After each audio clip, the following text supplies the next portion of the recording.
1982年7月2号的晚上，香港浸会大学17岁的女大学生梁慧欣参加了一个感恩高中老师的谢师宴。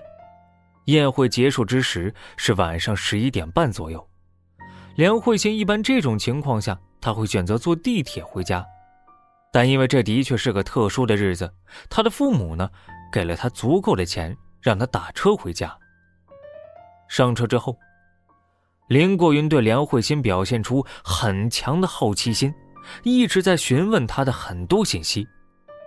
善良的梁慧欣呢，也没有心生疑虑，都一一作答。后来呢，林过云把车停在了尖沙咀一个偏僻无人的地方，要求梁慧欣戴上手铐，按照他的要求做。梁慧欣戴上手铐之后，林过云开始和他聊天，聊了很长时间，什么学校啊、理想啊、家庭啊，什么话题都聊。但最后还是在凌晨1点左右用电线将其勒死，和前几起的案件一模一样。林过云对死者进行了奸尸，将其尸体肢解为7块，但是没有进行拍照。1982年7月3号晚上，林过云将梁慧欣的碎尸抛在了城门河中。可以说，这是唯一一个让林过云崩溃、幻想枯竭，也是唯一一个令其感到后悔的死者。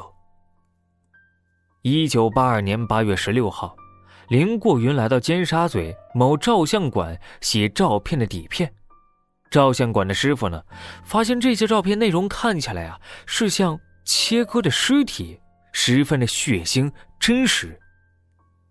待林过云离开后，工作人员将底片交给了警察。警察进行了初步研究之后最开始怀疑这会不会是医生做手术的照片呢？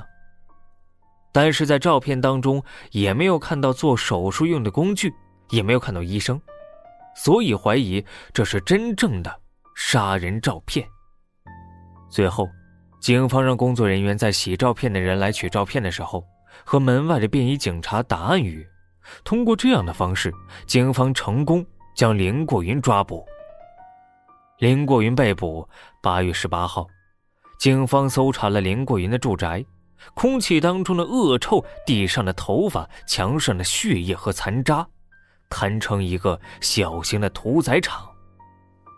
1983年3月3号，法庭开始了对林过云的审理。因为数名精神病专家对其做了鉴定，一致认为其没有精神病，只是有畸形的性需求。于是陪审团裁决指控其身背4项谋杀罪名，判其死刑。但是这个判决最后还是改判了。1984年依照特赦，林过云转为终身监禁。直到现在，林过云仍然被关在香港的监狱中。好了，故事来自网络，不足为信。收听更多精彩内容，订阅关注，别忘了